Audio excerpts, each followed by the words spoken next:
இந்த வீடியோ மூலமாக இந்த செய்தியை கேட்கும் உங்கள் அனைவருக்கும் இயேசுவின் நாமத்தில் என்னுடைய வாழ்த்துதல்கள். இன்றைக்கு நாம் பார்க்க போகிறது பிலடெல்பியா சபை. இந்த பிலடெல்பியா சர்ச்சுக்கு ஒரு church of the open door அப்படிங்கிற ஒரு பெயர் கொடுக்கப்பட்டிருக்கு. திறந்த வாசலின் சபை அப்படிங்கிற ஒரு பெயர். வெளிப்படுத்தின விசேஷம் 3வது அதிகாரம் 7லிருந்து 13 வசனங்களை நம்ம படிக்கும் பொழுது கர்த்தர் தாமே நம்மோடு கூட பேசுமாறு நம்ம தேவனுடைய கருத்துல ஒப்பு கொடுப்போம். நல்ல தகப்பனே, இந்த அருமையான வேலைக்காக உமக்கு நன்றி ஆண்டவரே. இன்றைக்கு இந்த வீடியோ மூலமாக இந்த செய்தியை கேட்டுக்கொண்டிருக்கிற ஒவ்வொருவரோடும் உம்முடைய பிரசன்னம் தங்கட்டும் ராஜா. இந்த வார்த்தைகள் அவர்களுடைய செவிகளில் கேட்கும் பொழுது அப்பா, இந்த வார்த்தைகள் மூலமாக அவர்களுக்கு என்ன கற்றுக் கொடுக்க விரும்புகிறீரோ அதை நீர் கற்றுக் கொடுக்க வேண்டுமாறு ஜெபிக்கிறோம் ஆண்டவரே. எங்கள் ஒவ்வொருவரோடும் நீர் தங்கி இருங்க. பரிசுத்த ஆவியானவருடைய சத்தத்தை நாங்கள் கேட்கட்டும், பிரசன்னத்தை நாங்கள் உணரட்டும். இயேசுவின் மூலமாய் ஜெபிக்கிறோம் பிதாவே, ஆமென். பிலடெல்பியா பிலடெல்பியா அப்படிங்கிற பெயருக்கு அர்த்தமே one who loves his brother, சகோதரனை நேசிப்பவன் அப்படிங்கிற ஒரு அர்த்தமா. சரியா? இவங்களுடைய ஒன் ஆஃப் இட்ஸ் எம்பரர்ஸ் அக்சுலஸ் என்பவர் என்ன பண்ணாரு, ஒரு தடவை தன்னுடைய சகோதரனை அவர் அதிகமாய் நேசித்ததுனால இந்த சிட்டியை கட்டி தன்னுடைய சகோதரனுக்கு ஒரு கிஃப்டா கொடுத்ததாக பெயர் சரித்திரம் இருக்கு. ஓகே, இந்த சிட்டி ஒரு ஒரு ஒரு ஸ்பெஷல் பர்பஸ்க்காக, ஒரு தனிப்பட்ட நோக்கத்துக்காக கட்டப்பட்ட சிட்டி. ஓகே, ஏன்னா இந்த சிட்டி ஒரு பல நகரங்களை இணைக்கிற ஒரு முக்கியமான பகுதியில் இருந்தது. மைசியா, லிடியா, ஃபிர்ஜியா இப்படிப்பட்ட நகரங்கள் எல்லாம் இணைக்கிற ஒரு இடத்துல இருந்ததுனால இந்த பட்டணத்தை ஒரு மிஷனரி நோக்கத்துக்கோட அவங்க கட்டினாங்களாம். என்ன மிஷனரி நோக்கம்? அந்த சமயத்துல கிரேக்க கலாச்சாரத்தையும் கிரேக்க மொழியையும் மற்றவர்களுக்கு பரப்புகிற ஒரு நோக்கம். ஓகே, இயேசுவுக்கு பின்னால 19வது வருஷம் டைம்லலாம் இதை ஆண்டு கொண்டிருந்த லிடியன்ஸ் தங்களுடைய பாஷையெல்லாம் டோட்டலாக மறந்துட்டாங்க. எல்லாருக்கும் ஞாபகம் இருந்தது கிரீக் மாத்திரம்தான். அது என்ன நோக்கத்துக்காக அது கட்டப்பட்டச்சோ அந்த நோக்கத்தை அது கரெக்டாக நிறைவேற்றிடுச்சு. அங்கே எல்லாருக்குமே கிரேக்க மொழி ஒன்று தான் தெரியுமா. அந்த அளவுக்கு அது தன்னுடைய நோக்கத்தை நிறைவேற்றியதை பார்க்குறோம். அண்ட் பிலடெல்பியா எங்கே இருந்ததுன்னு சொன்னால் ரோமை கனெக்ட் பண்ணுகிற ஒரு முக்கியமான சாலையில் இருந்தது.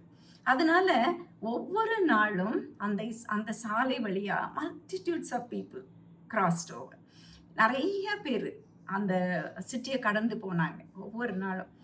அண்டு 3 நூற்றாண்டுகளாக கிரேக்க மொழிக்கு ஒரு மிஷனரியாக இருந்த இந்த நகரத்தை பார்த்து கர்த்தர் சொல்றாரு, இன்னொரு மிஷனரி தருணம் உனக்கு கொடுக்கப்படுது, இன்னொரு திறந்த வாசல் உனக்கு கொடுக்கப்படுது, சுவிசேஷத்தின் திறந்த வாசலை உனக்கு கொடுக்க போறேன்னு சொல்லி கர்த்தர் சொல்லுகிறத நாம பார்க்கிறோம். ஓகே, அண்ட் இந்த பிலடெல்பியா இருந்த இடத்துல இந்த பர்ன்ட் லேண்டுன்னு சொல்லுவாங்க. ஒரு கருப்பு மண் இருக்கும், லாவா, வல்கானிக் பிளெயின்ல இந்த வல்கானோஸ் வர்றதுனால அந்த தூக்கி எறியப்படுகிற அந்த லாவாங்கிற மண்.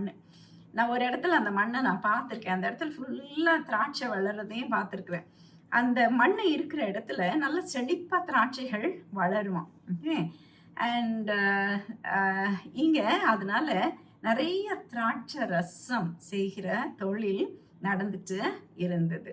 இந்த மண் இருக்கிற லேண்டுடைய ஒரு கஷ்டம் என்னன்னா, பூமி அதிர்ச்சிக்கு உள்ளாகும். இது அடிக்கடி பூமி அதிர்ச்சி வர்றதுக்கு ஒரு வாய்ப்பு உண்டு. ஓகே, ஸோ கிறிஸ்துவுக்கு பின்னால 17வது வருஷத்துல ஒரு மேஜர் எர்த்குவேக் வந்தது. இதை பற்றி நான் உங்களுக்கு மற்ற சபையை பற்றி சொல்லும் போதும் சொன்னேன்.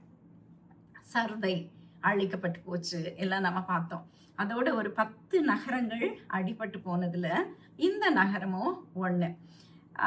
அதுல மற்ற சிட்டிஸ்லாம், மற்ற இடங்கள்லாம் பூமி எதிர்ச்சி ஒரு தடவை நின்றுச்சு.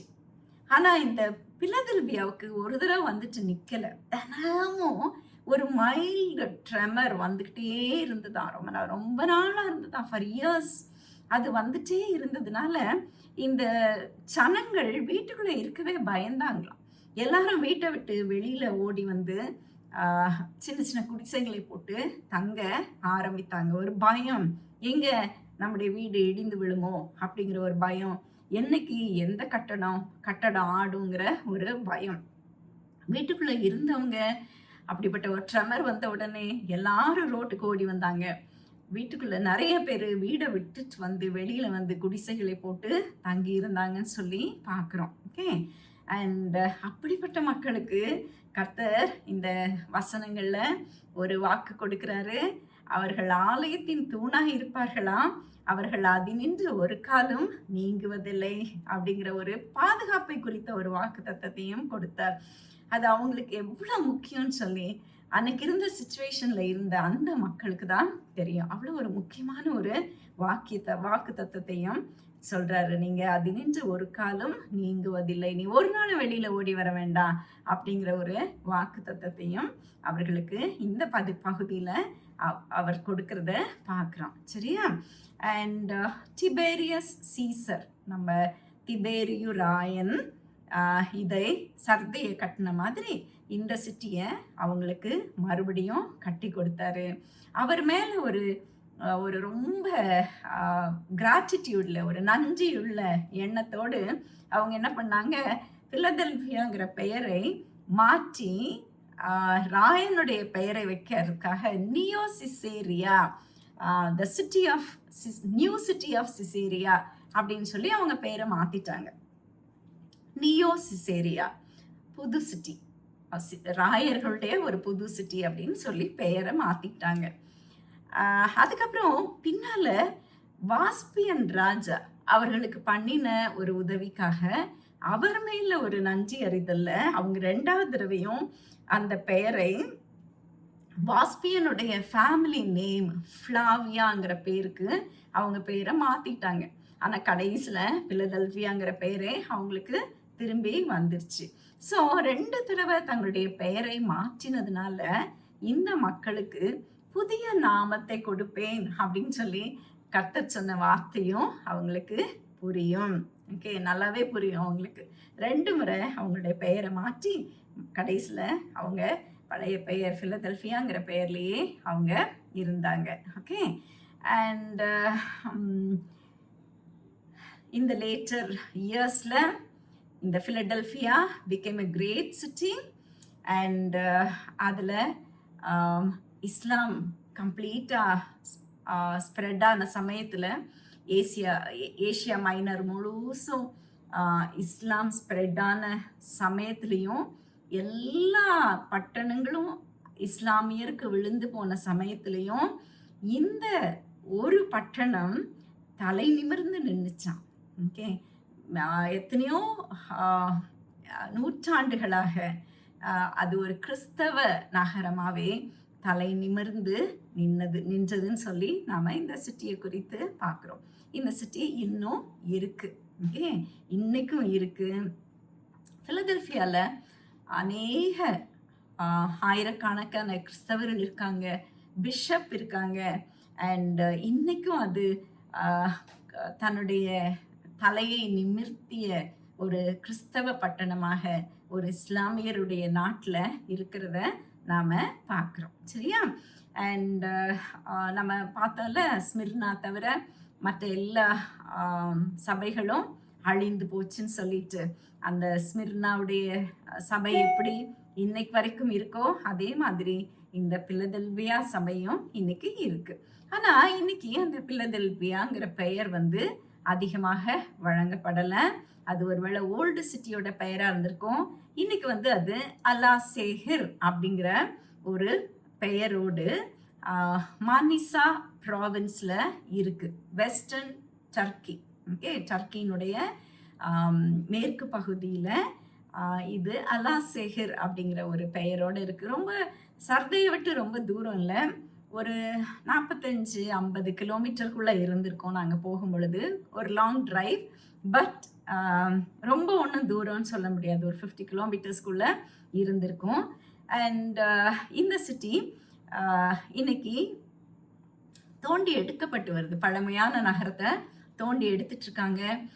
ஒரு பெரிய இப்போ சந்தையெல்லாம் நாங்கள் பார்க்குற அளவுக்கு ஒரு பெரிய எக்ஸ்கவேஷன்லாம் இங்கே நடக்கலை. ஏன்னா அந்த பட்டணம் இன்னும் இருக்கு. அதில் இடிபட்டு போன ஒரு பெரிய தேவாலயத்தின் தூண்களை அவங்க தோண்டி எடுத்திருக்காங்க. ஓகே, 2 பெரிய பில்லர்ஸ் வச்ச ஒரு பெரிய பெசிலிக்கா போல் இருக்கு. அந்த தேவாலயத்தின் தூண்கள் வெளியில வந்திருக்கு. அது அப்புறம் அந்த ரோமன்ஸுடைய பில்லர்ஸ் ஒரு சிலது அங்க தெரியுது. ஓகே, அங்க ரொம்ப ஒன்றும் பெரிய எக்ஸ்கவேஷன் ஒன்றும் நடக்கல. இந்த ஊர் இன்னும் இருக்கிற ஊர் அல்லாசேகர் அப்படிங்கிற ஒரு பெயர்ல அது இருக்கு. ஓகே, இந்த சபையை பார்த்து இப்போ நம்ம 7வது வசனத்துக்கு வரோம். இந்த 7வது வசனத்துல கர்த்தர் இந்த சபையை பார்த்து என்ன செய்தியை கொடுக்க போறார் அப்படின்னு சொல்லி நம்ம பார்க்கலாம். பிலதெல்பியா சபையின் தூதனுக்கு எழுத வேண்டியது என்னவெனில், பரிசுத்தமுள்ளவரும் சத்தியமுள்ளவரும் தாவீதின் திறவுகோலை உடையவரும் ஒருவரும் பூட்டக்கூடாத படிக்கு திறக்கிறவரும் ஒருவரும் திறக்கக்கூடாத படிக்கு பூட்டுகிறவருமாய் இருக்கிறவர் சொல்கிறதாவது. என்ன பெயர் கொடுக்கப்படுது பாருங்க, யார் பேசுகிறது பாருங்க, பிலதெல்பியா சபையின் தூதனுக்கு. நமக்கு எல்லாருக்கும் தெரியும், ஒவ்வொரு சபையின் தூதர்களுக்கும் கர்த்தராகிய இயேசு கிறிஸ்து இந்த செய்தியை கொடுத்தார். யோவான் அதை நமக்காக ரெக்கார்ட் பண்ணிட்டு இருக்கிறாரு. இப்ப பிலதெல்பியா சபையின் தூதனுக்கு எழுத வேண்டியது என்னவெனில், பரிசுத்தம் உள்ளவரும், he who is holy அப்படின்னு சொல்லி நம்ம பார்க்கிறோம். பரிசுத்தம் உள்ளவர் ஒரு முக்கியமான title of Jesus, title of God. முதல்ல இது கர்த்தருக்கு கொடுக்கப்பட்ட நாமம் இல்லையா? ஏசாயா 6வது அதிகாரம் 3வது வசனத்துல அங்க இருந்த சேராபீன்கள் கேராபீன்கள்லாம் ஒருவரை ஒருவர் நோக்கி, சேனைகளின் கர்த்தர் பரிசுத்தர் பரிசுத்தர் பரிசுத்தர், பூமி அனைத்தும் அவருடைய மகிமையால் நிறைந்திருக்கிறது என்று கூப்பிட்டு சொன்னார்கள் அப்படின்னு சொல்லி நாம பார்க்கிறோம். பரிசுத்தர் பரிசுத்தர் பரிசுத்தர் என்று 3 முறை சொல்லப்பட்ட ஒரே நாமம் பரிசுத்தர்ங்கிற நாமம் ஒண்ணுதான். எங்கேயாவது தேவன் அன்பானவர் அன்பானவர் அன்பானவர்னு 3 முறை சொல்லி இருக்குதா? தேவன் கிருபையுள்ளவர் கிருபையுள்ளவர் கிருபையுள்ளவர்னு இல்லை, 3 முறை சொல்லப்பட்ட நாமம் அப்படின்னு சொல்லி பார்த்தீங்கன்னா கர்த்தராகிய ஆண்டவருடைய நாமம் பரிசுத்தர் என்பது. அதை பரிசுத்தர் பரிசுத்தர் பரிசுத்தர் என்று 3 முறை சொல்கிறத நாம பார்க்கிறோம். ஸோ பழைய ஏற்பாட்டு காலத்துல தேவனுக்கு கொடுக்கப்பட்ட நாமம் தான் இந்த பரிசுத்தர் என்பவருக்கு. அதே நாமம் நம்முடைய கர்த்தராகிய இயேசு கிறிஸ்து, குமாரனாகிய இயேசு கிறிஸ்துவுக்கும் கொடுக்கப்படுகிறத நாம பார்க்கிறோம். அது அப்புறம் என்ன சொல்லியிருக்கு பாருங்க, என்ன என்ன என்ன அந்த வசனம் சொல்லுது, பரிசுத்தம் உள்ளவரும் சத்தியம் உள்ளவரும். இது இயேசு கிறிஸ்துவுக்கு கொடுக்கப்பட்டிருக்கிற நாமங்கள், பரிசுத்தம் உள்ளவரும் சத்தியம் உள்ளவரும். சத்தியம், okay, he who is true, சத்தியம் உள்ளவர். இந்த கிரேக்க வார்த்தை இந்த இடத்துல யூஸ் பண்ணப்பட்டிருக்கிறது அலேத்தியா அல்லது அலேத்தினாஸ் அப்படிங்கிற கிரேக்க வார்த்தை. அலேத்தியா, அலேத்தியான்னு சொன்னா ஒரு ஜெனியன். ஓகே, அவருக்கு எந்த சப்ஸ்டிடியூட்டும் கிடையாது, அவருக்கு எந்த இமிட்டேஷனும் கிடையாது, எந்த டியூப்ளிகேட்டும் கிடையாது. ஓகே, அதுதான் அந்த வார்த்தையினுடைய அர்த்தம். சத்தியமானவர், அவரை தவிர அவரை போல யாருமே இல்லை, அவர் மாத்திருந்தான் அப்படிங்கிற ஒரு அர்த்தமுள்ள ஒரு வார்த்தை. அது ஒரு நாமம் அங்கே இயேசு சாமிக்கு கொடுக்கப்பட்டிருக்கு. The truth, okay, truth is not a substitute for divinity or Godhead. Okay, truth, you know, he is the truth. No substitute for divinity, no substitute for Godhead. அப்படிதான் இதை நான் பார்க்குறோம். அவருடைய தெய்வீகத்துல எந்த ஏமாற்று வேலையும் இல்லை. அவர் கடவுளுக்கு பதில் இல்லை, இவர் கடவுளுக்கு பதிலா அவர் நம்மகிட்ட வரல, இவரே தேவன், சத்தியம் அப்படின்னு சொல்லி. The truth is God himself. சத்தியம்னா கடவுளே அப்படின்னு சொல்லி நாம பார்க்கிறோம். அடுத்தபடியா என்ன சொல்லியிருக்கு, தாவீதின் திறவுகோலை உடையவரும், தாவீதின் திறவுகோலை உடையவரும் அப்படிங்கிற ஒரு நாமத்தோடு அவரை நாம இங்க பார்க்கிறோம். ஓகே, கீ வந்து ஒரு சிம்பிள் ஆஃப் அத்தாரிட்டி. அதிகாரம் உள்ளவர்கள் கையில தான் கீ இருக்கும் இல்லையா? வீட்டின் உரிமையாளர்கள் கையில தான் கீ இருக்கும். சாவி வந்து யார் கையில இருக்கும்? அதிகாரம் இருக்கிறவங்க கையில தான் சாவி கொத்து இருக்கும். சரியா? அண்ட் தாவீதின் வீட்டின் திறவுகோலை அவன் தோளின் மேல் வைப்பேன், ஒருவரும் பூட்டக்கூடாதபடிக்கு அவன் திறப்பான், ஒருவரும் திறக்க கூடாதபடிக்கு அவன் பூட்டுவான் அப்படின்னு ஏசாயா 22வது அதிகாரம் 22வது வசனத்துல சொல்லப்பட்டது இயேசு கிறிஸ்துவின் மூலமாக நிறைவேறினதை நாம பார்க்கிறோம். ஓகே, ஹெசக்கியா ராஜாவுடைய ஒரு உண்மையான ஊழியனை குறித்து சொல்லப்பட்ட வசனம் அது.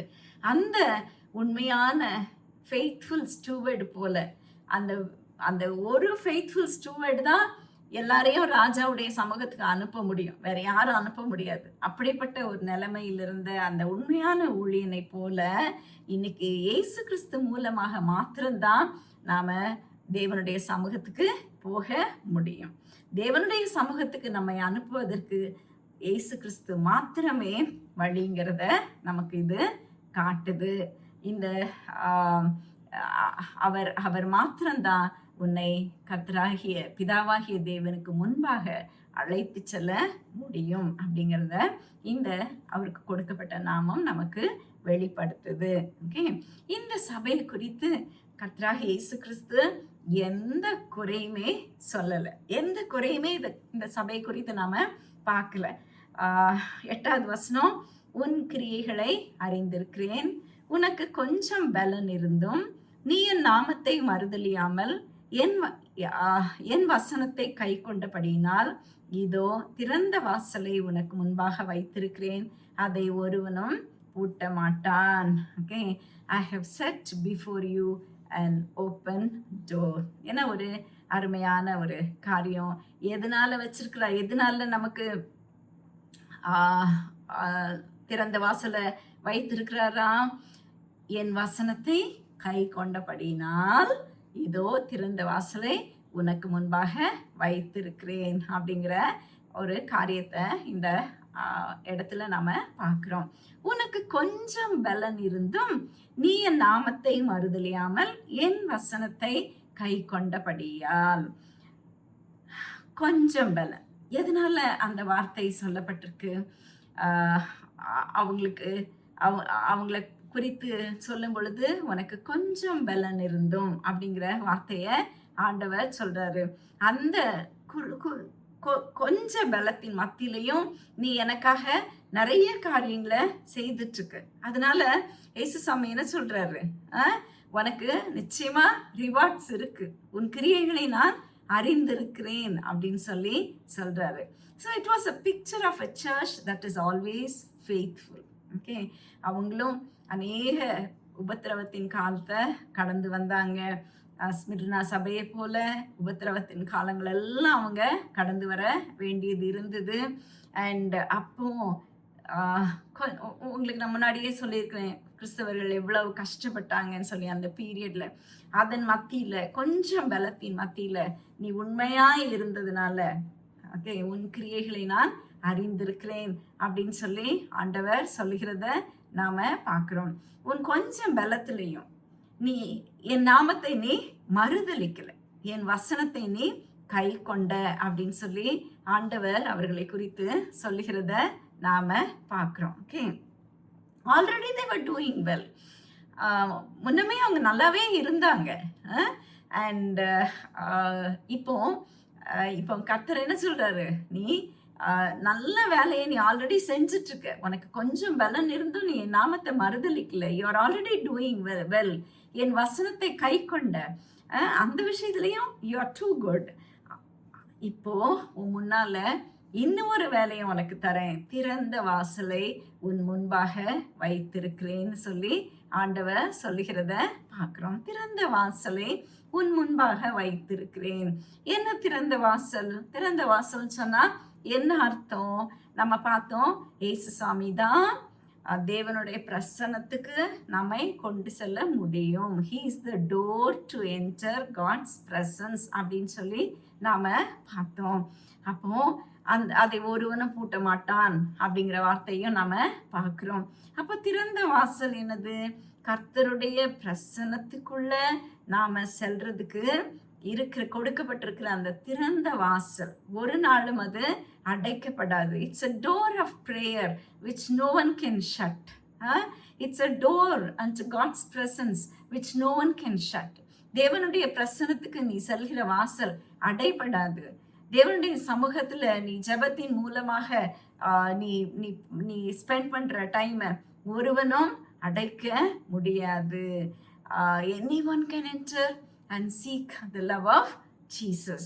Okay, and இது ஒரு door of opportunity, ஒரு door of prayer, and it is ever opened before Christians. So என்றைக்குமே நமக்கு முன்னால் இருக்கக்கூடிய திறந்த வாசல் இது.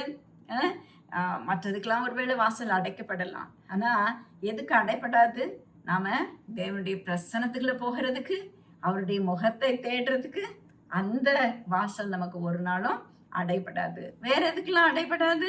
ஜெபிப்பதற்குரிய வாசல். நீ என்னைக்கு வேணாலும் ஜெபம் பண்ணலாம், நீ என்னைக்கு வேணாலும் கர்த்தரை நோக்கி பார்க்கலாம். உனக்கு ஆசாரியத்துவம் கொடுக்கப்பட்டிருக்கு. நீ எந்த சமயத்திலையும் தேவனுடைய பிரசன்னத்துல போய் ஜெபத்தின் மூலமாக அவருடைய கதவை தட்டலாம். அது உனக்கு அடைப்படாது அப்படின்னு சொல்லி நாம பார்க்குறோம். they had little strength, maybe little resources. ஒருவேளை அவங்க கிட்ட நிறைய பொருள் உதவி இல்லாமல் இருந்திருக்கலாம். அவங்க சபையில் அவங்க கொஞ்சம் பலன் உள்ளவர்களாக இருந்தாங்க. ஆனாலும் அவங்க உண்மையாய் ஊழியத்தை, அநேகரை தொடும்படியான ஊழியத்தை செய்துட்டு இருந்ததை நாம் பார்க்குறோம். அவங்களுக்கு முன்பதாக திறந்த வாசலை வைக்கிறேன். நீ எந்த சமயத்தில் வேணாலும் என்னுடைய முகத்தை நாடலாம். நீ எந்த சமயத்தில் வேணாலும் ஜெபத்தின் மூலமாக என்னை தட்டலாம் அப்படின்னு சொல்லி ஆண்டவர் அவங்களுக்கு முன்பதாக ஒரு திறந்த வாசலை கொடுப்பதை நாம பார்க்கிறோம். 9வது வசனம், இதோ யூதர் அல்லாதிருந்தும் தங்களை யூதர் என்று பொய் சொல்கிறவர்களாகிய சாத்தானுடைய கூட்டத்தாரில் சிலரை உனக்கு கொடுப்பேன். இதோ அவர்கள் உன் பாதங்களுக்கு முன்பாக வந்து பணிந்து நான் உன்மேல் அன்பாய் இருக்கிறதை அறிந்து கொள்ளும்படி செய்வேன். யூதர்கள் உன் பாதங்களை பணிவார்கள். Jews will come and bow before you. ஆக்சுவலா யூதர்கள் எப்பவுமே மற்ற நாட்டு மக்கள் எல்லாரும் போய் அவங்க பாதத்துல விழுவாங்கன்னு சொல்லிதான் எதிர்பார்த்தாங்க. ஏன்னா இது அவங்களுக்கு கொடுக்கப்பட்ட ஒரு வாக்கு தத்துவம். சரியா? ஏசாயா 49வது அதிகாரம் 23வது வசனம் இப்படியா சொல்லுது, ராஜாக்கள் உன்னை வளர்க்கும் குழந்தைகளும் அவர்களுடைய நாயகிகள் உன் கைத்தாய்களுமாய் இருப்பார்கள். தரையிலே முகங்குப்புற விழுந்து உன்னை பணிந்து உன் கால்களின் தூளை நக்குவார்கள். நான் கர்த்தர், எனக்கு காத்திருக்கிறவர்கள் வெட்கப்படுவதில்லை என்பதை அப்பொழுது அறிந்து கொள்வாய். இது யாருக்கு கொடுக்கப்பட்ட வாக்குத்தத்தம்? யூதர்களுக்கு. ஸோ யூதர்கள் என்னைக்குமே தங்களை உலகத்தில் உள்ளவங்க எல்லாரும் நம்ம கால்களில் விடுவாங்க அப்படிங்கிற எண்ணத்தில் தான் இருந்தாங்க. It's a great promise to the Christian church here.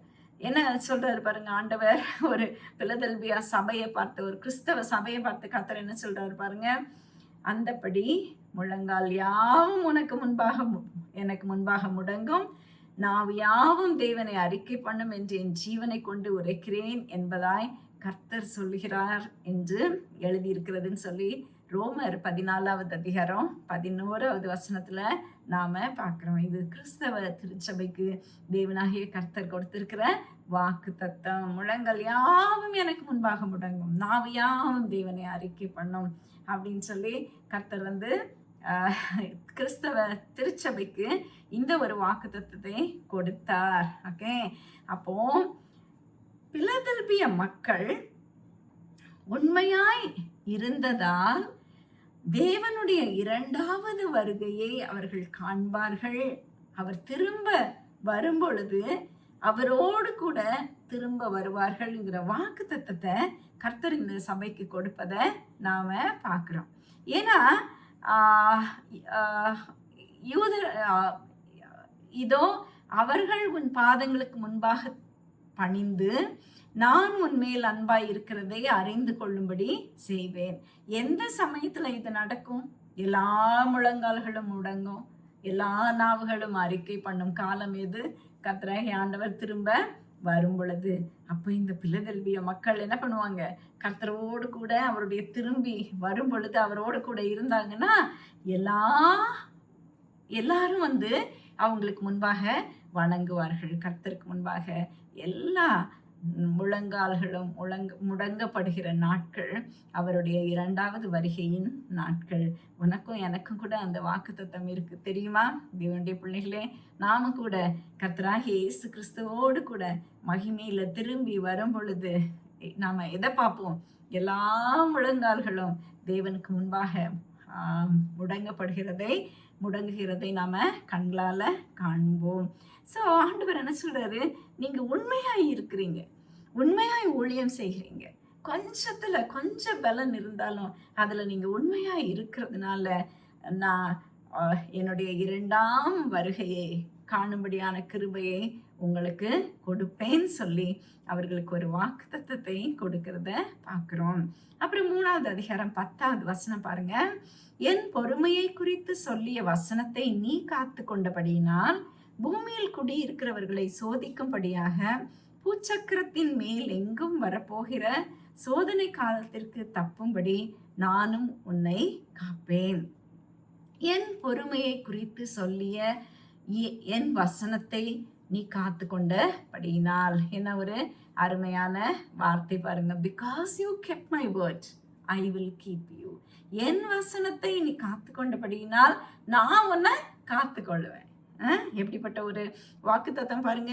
நீ அவருடைய வசனத்தை காத்து கொண்டதால் அவர் என்ன பண்ணுவாரா? உன்னை காத்து கொள்வார். என்ன ஒரு அருமையான ஒரு நம்பிக்கையை இந்த வசனம் நமக்கு கொடுக்குது பாருங்க.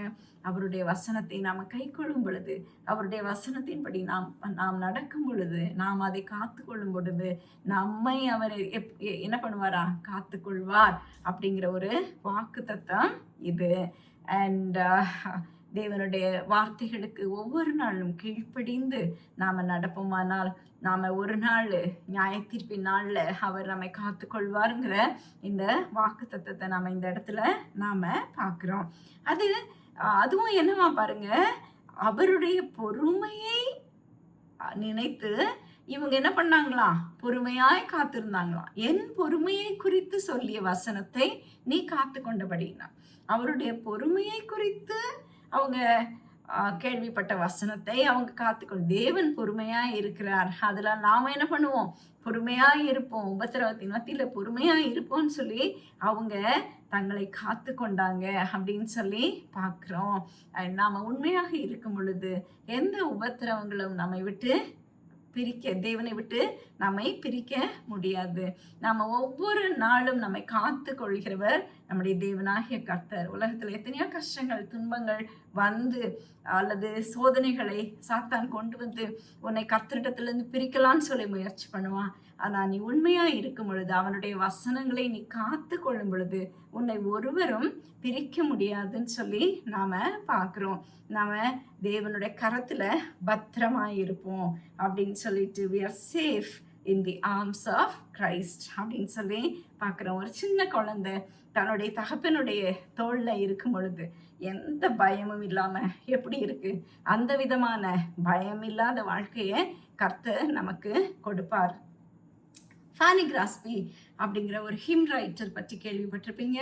நாம் நம்முடைய சபைகளில் பாடுற அநேக ஹிம்ஸ் அவங்க பாடல்கள் அவங்க எழுதுனது இங்கிலீஷில். அதை நமக்கு தமிழ்லையும் நிறைய டிரான்ஸ்லேட் பண்ணியிருக்காங்க. தமிழில் நம்முடைய ஆலயங்களில் பாடுகிற பாமாலைகளில் நிறைய அவங்களுடைய பாடல்கள். அவங்க ஒரு பிளைண்ட் லேடி, அவங்களுக்கு கண் பார்வை கிடையாது. ஒரு நாள் அவங்க ஒரு இடத்துக்கு போயிருந்தாங்க. அந்த இடத்துல திடீர்னு யாரோ ஒரு செலிபிரிட்டி வந்துட்டாங்க, யாரோ ஒரு பெரிய ஆள் வந்த உடனே திடீர்னு ஒரு கூட்டம் நிரம்பிடுச்சு. எதிர்பார்க்காத கூட்டம், இல்லைன்னா அவங்க அங்கே போயிருக்கவே மாட்டாங்க. எதிர்பார்க்காத கூட்டம் ஒன்று நிரம்பிடுச்சு. அப்போ திடீர்னு அவங்களுடைய காதுகளில் ஒரு குழந்தையினுடைய அழுகுரல் கேட்குது. அந்த குழந்தை அழுற சத்தத்தை கேட்ட உடனே அவங்க அப்படியே ஷார்ப்பாக காதை வச்சு கேட்குறாங்க, என்ன நடக்க போகுது இந்த நெரிசல்ல அந்த பிள்ளைய அப்படின்னுட்டு. அப்புறம் அந்த குழந்தை கொஞ்ச நேரத்துல அழுறத நிறுத்திடுச்சு. ஓகே, ஏன்னா அந்த குழந்தைய அவங்க அப்பா தோல்ல தூக்கி வச்சுட்டு அந்த குழந்தைய கொஞ்சிற சத்தமும் அவங்களுக்கு கேட்டுச்சு. உடனே பயந்து அலறிட்டு இருந்த அந்த பிள்ளையோட அழுகுரல் அப்படியே நின்றுச்சு. தகப்பன் தன்னை தூக்கின உடனே அந்த பிள்ளையினுடைய அழுகுரல் அப்படியே நின்று போயிடுச்சு. அப்போ அவங்க அதை கேட்டுட்டே இருந்துச்சு.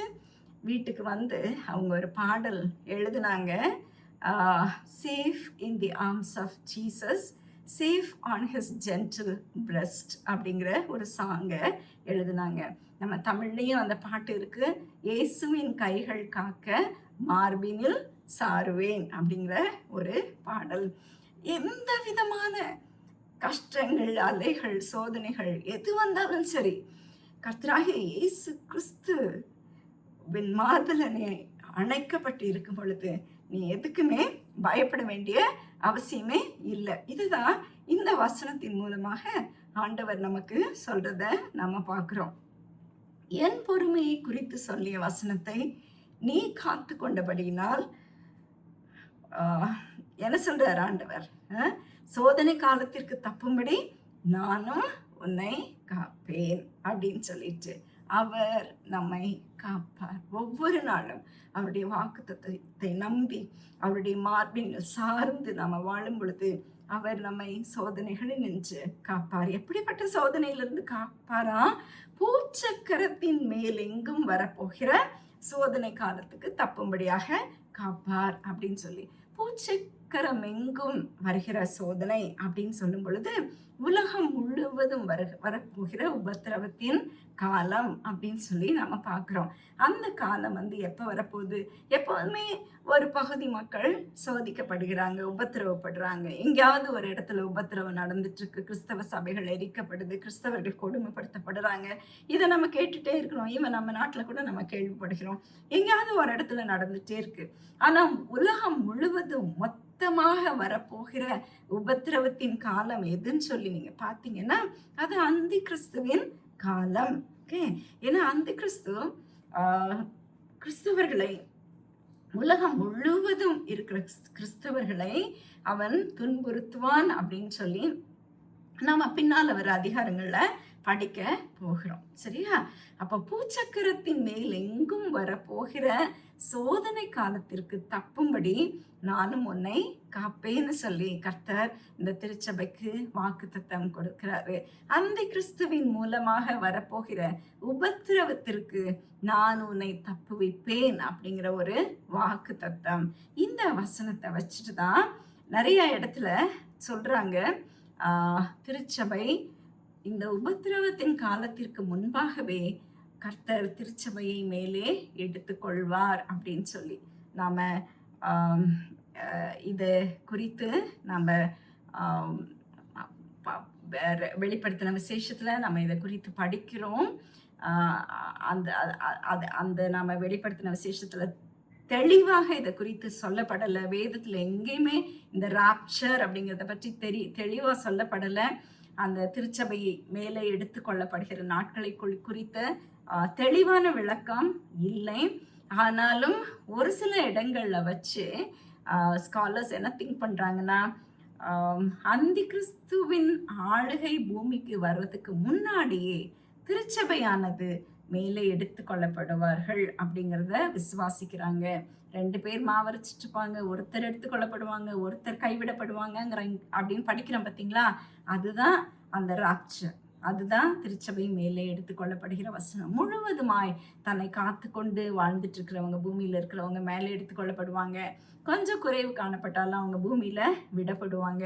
ஸோ திருச்சபை மணவாட்டி, ஆயத்தமான மணவாட்டி எடுத்துக்கொள்ளப்படுவாள். சற்று ஆயத்தம் குறைந்த மணவாட்டி கீழே பூமியிலே விடப்படுவாள்ங்கிறது வேதம் சொல்லியிருக்கிற ஒரு காரியம். அது நிச்சயமாக இந்த அந்த கிறிஸ்துவின் காலத்துக்கு முன்னால நடக்கும் அப்படின்னு சொல்லி நிறைய ஸ்காலர்ஸ் இதை குறித்து டீச் பண்றாங்க.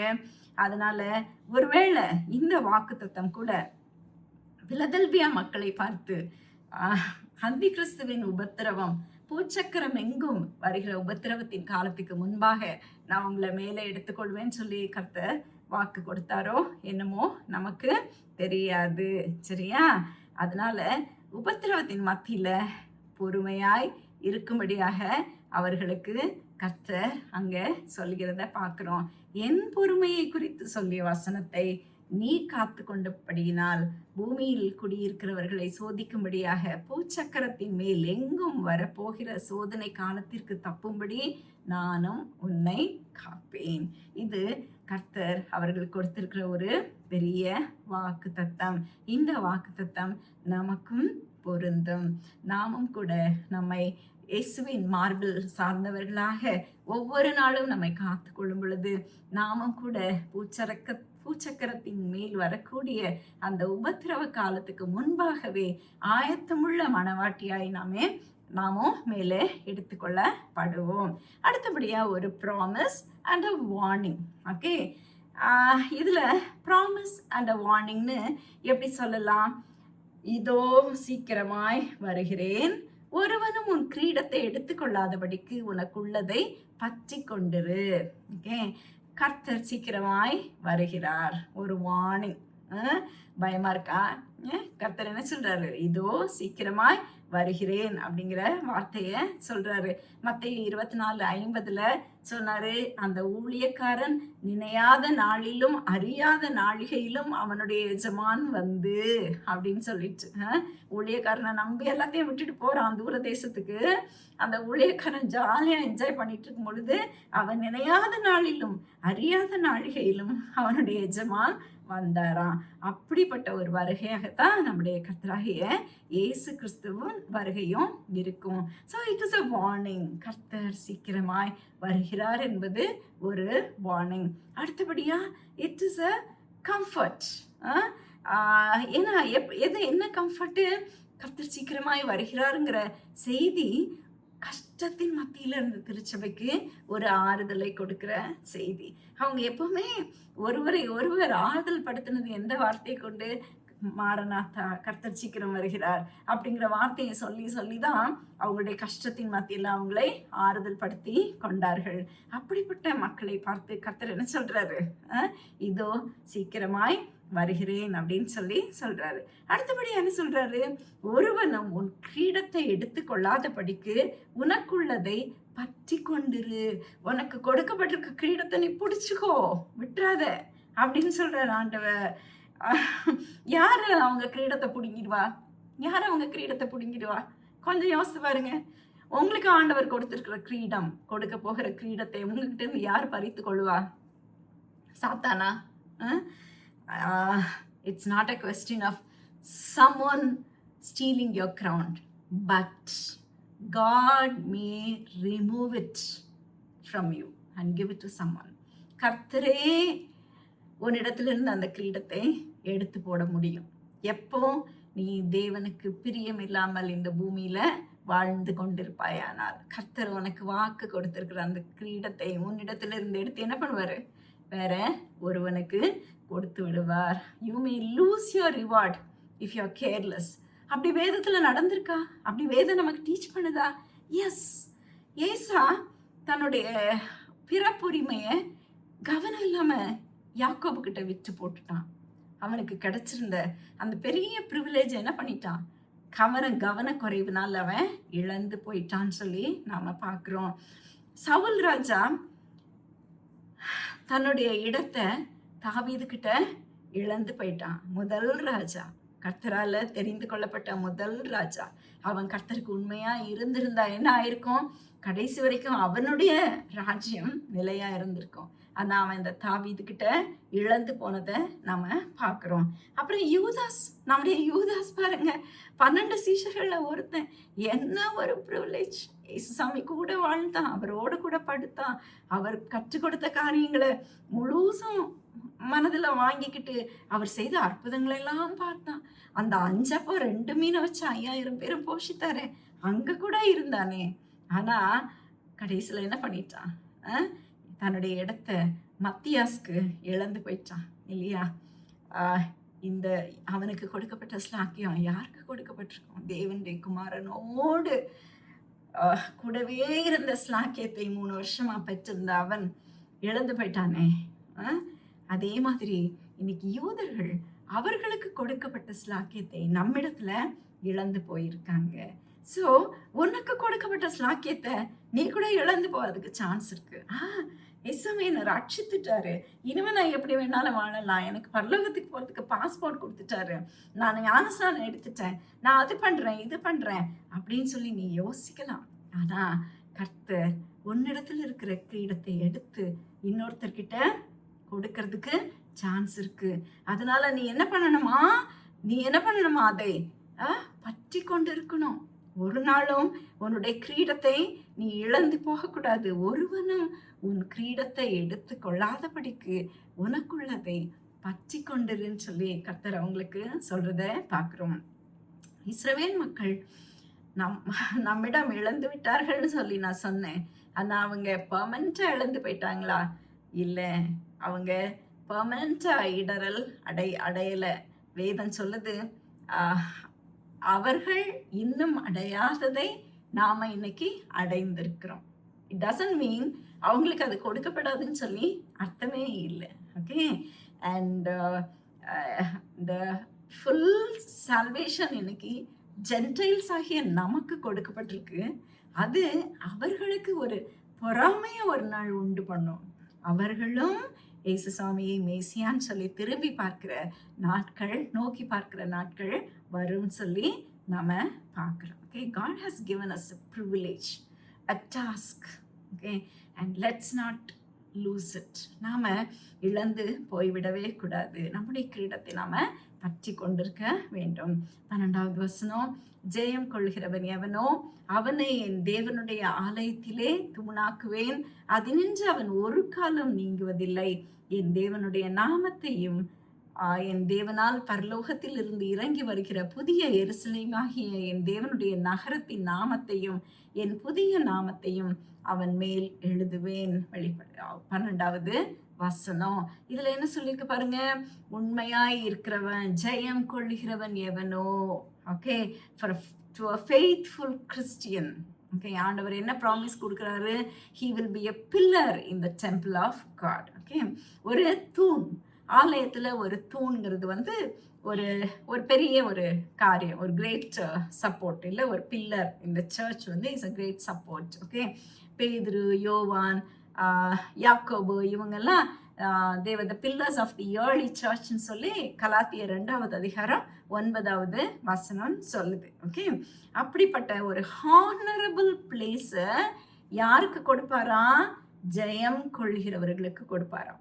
ஆலயத்துல தூணாக நிற்கிற ஒரு மரியாதையான ஒரு இடத்தை கர்த்தர் அவர்களுக்கு கொடுப்பான்னு சொல்லி நாம பார்க்கிறோம்.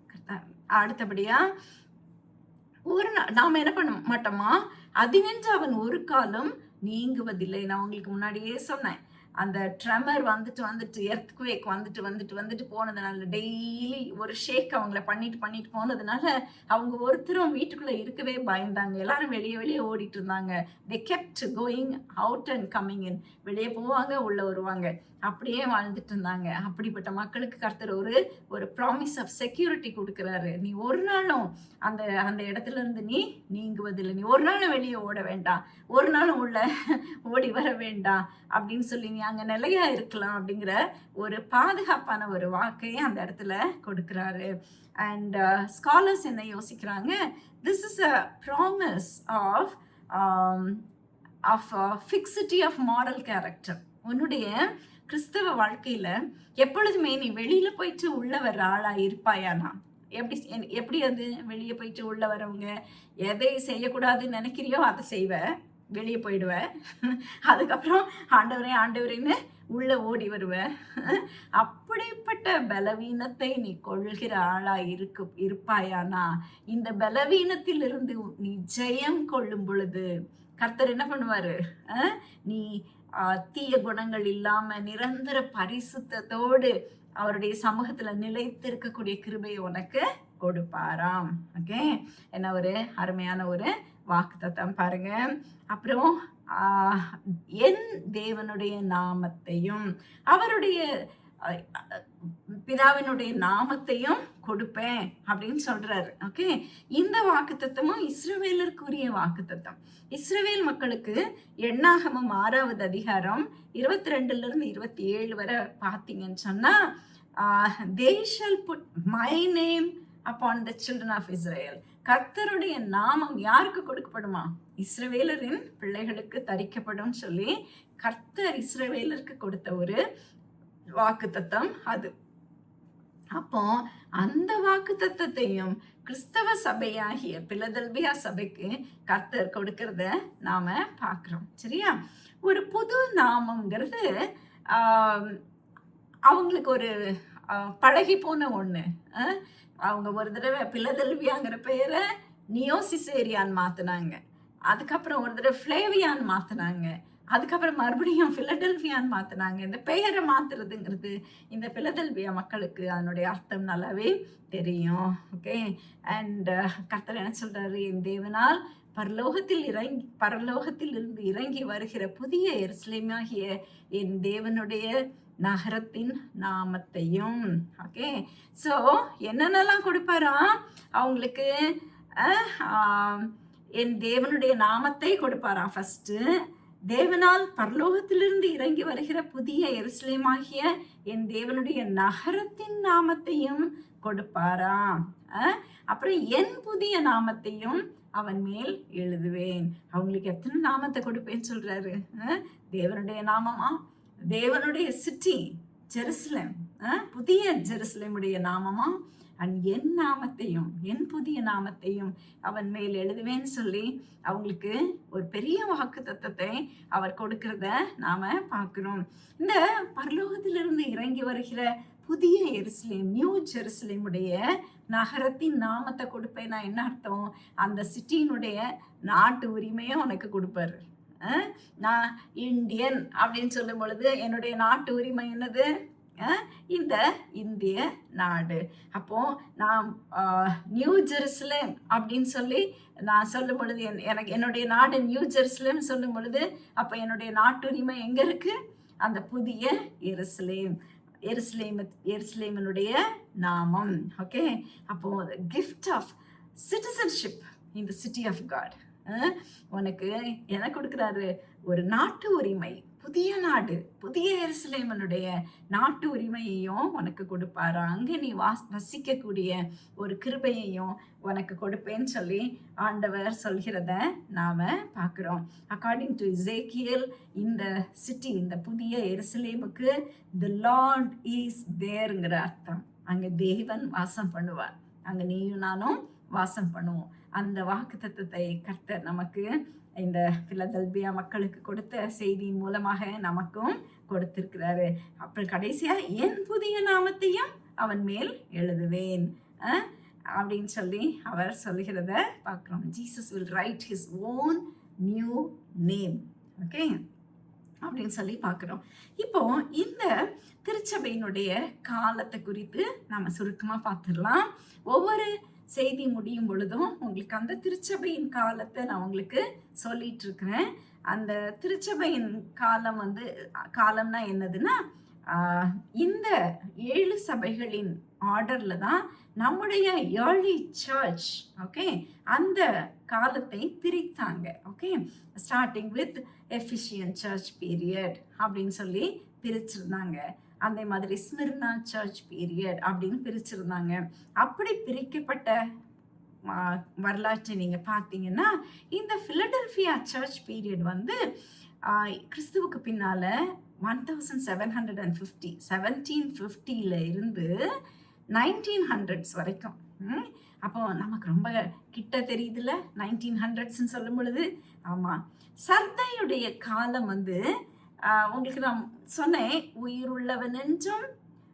உயிருள்ளவன் என்று பெயர் இருந்தும் செத்தவனாய் இருக்கிறாய் அப்படின்னு சொல்லி கர்த்தர் சொன்ன ஒரு காலம். ஓகே, அதுதான் ரிஃபர்மேஷன் பீரியட். ஓகே, அப்பொழுதுதான் மார்ட்டின் மார்ட்டின் லூத்தர் மூலமாக நமக்கு ஒரு ரிஃபர்மேஷன் வந்தது. நம்ம வந்து ப்ராட்டஸ்டன்ஸுங்கிற பெயரில் நம்ம சிலை வணக்கத்தை விட்டு நம்ம பிரிந்து வந்தோம். வேதம் நம்முடைய கைகளுக்கு கிடைச்சது. நம்ம ஆவியிலும் உண்மையிலும் தேவனை தொழுது கொள்ளணும் அப்படிங்கிற எண்ணத்தோடு நம்ம பிரிந்து வந்தோம். அண்ட் ஆனால் அந்த பிரிந்து வந்தது ஒரு பெரிய கருத்து வேறுபாடையும் ஒரு பெரிய ஒரு மிஸ் அண்டர்ஸ்டாண்டிங் தான் கொண்டு வந்துச்சு. ஒருவருக்கொருவர் வெறுப்புகளை கொண்டு வந்தது. ஒரு பெரிய ஒரு உயிருள்ளவன் என்று பெயர் இருந்தது. ஒரு ரிஃபர்மேஷன் பீரியடுங்கிற ஒரு பெயர் இருந்தது. ஆனால் செத்தவனாய் இருந்த சபையின் காலம் அது. அதுக்கப்புறம் இந்த 1750க்கு அப்புறம் ஒரு ஃபிலடெல்பியன் பீரியட், ஒரு சகோதர அன்பு, பிரதர்லி லவ், அவங்களுக்குள்ள ஒரு ஒரு ஒரு ஃபெல்லோஷிப், ஒரு கிறிஸ்தவ அன்பு, கிறிஸ்தவ சகோதரத்துவம் என்ன ஆயிடுச்சுன்னு சொன்னால், இந்த மிஸ் அண்டர்ஸ்டாண்டிங் எல்லாம் ஓவர் கம் பண்ணிட்டு அந்த சர்தை பீரியட்ல இருந்த எல்லா பிரச்சனைகளையும் ஓவர் கம் பண்ணிட்டு எல்லா தியாலஜிக்கல் இன்டிஃபரன்சஸையும் ஓவர் கம் பண்ணி அவங்கள வெளியே கொண்டு வந்து திறந்த வாசல் உள்ள ஒரு ஒரு ஊழியம் சிறப்பாய் நடந்த ஒரு பீரியடாக அதை மாத்திருச்சு. பெரிய பெரிய காட் சர்வன்ஸ் எல்லாமே வந்தது இந்த பீரியட்ல தான். Okay, it had little strength. ஏன்னா அப்போதான் அந்த ரிஃபர்மேஷன் பீரியட்லேருந்து கஷ்டப்பட்டு அது வெளியில் வந்திருக்கு. அதனால கொஞ்சம் தான் பலன் இருந்துச்சு. It was coming back from dead to alive. ஆனால் revival meetings marked this period. எங்கே எல்லா இடத்துலையும் எழுப்புதல் இருந்தது. அண்ட் இந்த எழுப்புதல் யாரை கொண்டு ஆரம்பிச்சதுன்னா, ஜார்ஜ் ஒயிட்ஃபீல்டு அப்படிங்கிற மிஷனரி மூலமாக முதல் எழுப்புதல் பெருங்கூட்டம் ஆரம்பிச்சது 1739. அதுக்கப்புறம் பெரிய பெரிய ஊழியக்காரர்கள் like John Wesley, Charles Binny, என்னோட ஃபேவரைட் டிஎல் மூடி அவர்கள் எல்லாருமே ஊழியம் செய்தது இந்த காலத்துல தான். Great teachers, great evangelists, great people of God and great revival எல்லாமே இந்த திறந்த வாசலின் காலத்துல தான் இருந்தது. ஓகே, அண்ட் அது மாத்திரம் இல்லை, இந்த கரிஸ்மாட்டிக் சர்ச்சஸ்ன்னு சொல்கிறோம் இல்லையா, இன்னைக்கு நிறைய இருக்குது கரிஸ்மாட்டிக் சர்ச்சஸ்ன்னு நம்ம சொல்லக்கூடிய நிறைய சபைகள் இருக்குது இல்லையா. அந்த சபைகளும் கூட இந்த 1900s தான் கர்த்தர் எழுப்பினார். ஓகே, அதுக்கு முன்னாடி அப்படிப்பட்ட சபைகள் இல்லை. இந்த கரிஸ்மாட்டிக் மூமெண்ட் வந்ததே இந்த 1900s தான் தேவன் எழுப்பினார். ஓகே, ஸோ தேவன் இவர்கள் முன்பதாக ஒரு திறந்த வாசலை வைத்தார். யாரும் பூட்ட முடியாத ஒரு வாசலை வைத்தார். 1793 வில்லியம் கேரி நம்முடைய இந்தியாவுக்கு வந்தார். ஓகே, அண்ட் இந்தியாவில் ஒரு திறந்த வாசல் அவருக்கு இருந்துச்சு. அது மாத்திரம் இல்லை, சீனாவில், ஜப்பானில், கொரியாவில், ஆப்பிரிக்காவில், அநேக தீவுகளில் கர்த்தர் திறந்த வாசலை கொடுத்தார். ஊழியம் பயங்கரமாக எல்லா இடத்துலையும் பரவிச்சு மிஷனரிஸ் மூலமாக.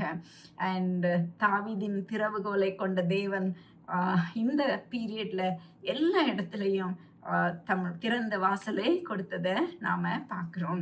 அண்ட் அந்தி கிறிஸ்துவின் உலகளாவிய உபத்திரவத்திலிருந்து இவர்கள் காத்து கொள்ளப்படுவார்கள்ங்கிற ஒரு அருமையான ஒரு வாக்கு தத்துவத்தோடு திருச்சபைகள் எல்லா இடத்துலையும் நிறுவப்பட்டதை நாம் பார்க்குறோம். சரியா?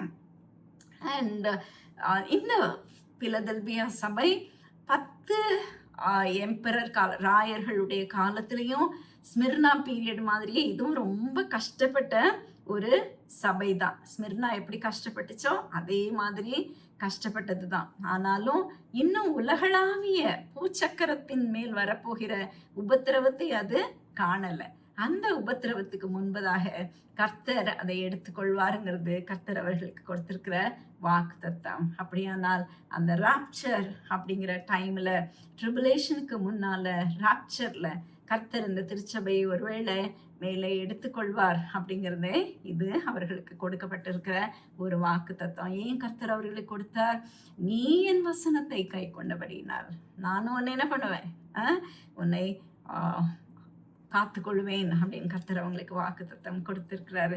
மை டியர் ஃப்ரெண்ட்ஸ், இதோ சீக்கிரமாய் வருகிறேன், ஒருவனும் உன் கிரீடத்தை எடுத்துக்கொள்ளாதபடிக்கு உனக்குள்ளதை பற்றி கொண்டிருன்னு சொல்லி கர்த்தர் சொல்கிறார்.